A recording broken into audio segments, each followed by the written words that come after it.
And the heaven and the earth and all things in them were complete. And on the seventh day God came to the end of all his work, and on the seventh day he took his rest from all the work which he had done.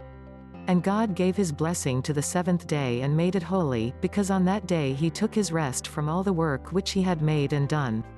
These are the generations of the heaven and the earth when they were made. In the day when the Lord God made earth and heaven there were no plants of the field on the earth, and no grass had come up, for the Lord God had not sent rain on the earth and there was no man to do work on the land. But a mist went up from the earth, watering all the face of the land. And the Lord God made man from the dust of the earth, breathing into him the breath of life, and man became a living soul. And the Lord God made a garden in the east, in Eden, and there he put the man whom he had made. And out of the earth the Lord made every tree to come, delighting the eye and good for food, and in the middle of the garden, the tree of life and the tree of the knowledge of good and evil. And a river went out of Eden giving water to the garden, and from there it was parted and became 4 streams. The name of the first is Pishon, which goes round about all the land of Havilah where there is gold. And the gold of that land is good, there is bdellium and the onyx stone.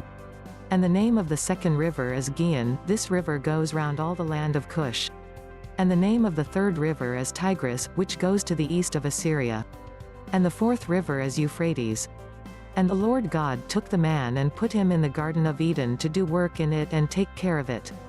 And the Lord God gave the man orders, saying, You may freely take of the fruit of every tree of the garden, but of the fruit of the tree of the knowledge of good and evil you may not take, for on the day when you take of it, death will certainly come to you.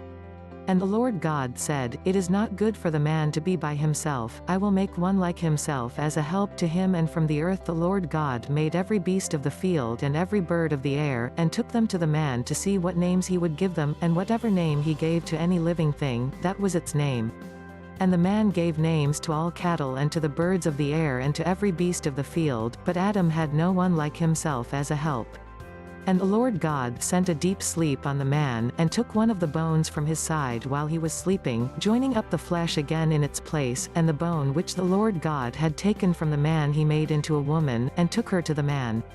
And the man said, This is now bone of my bone and flesh of my flesh, let her name be woman because she was taken out of man.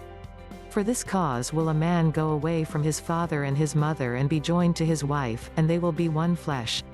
And the man and his wife were without clothing, and they had no sense of shame.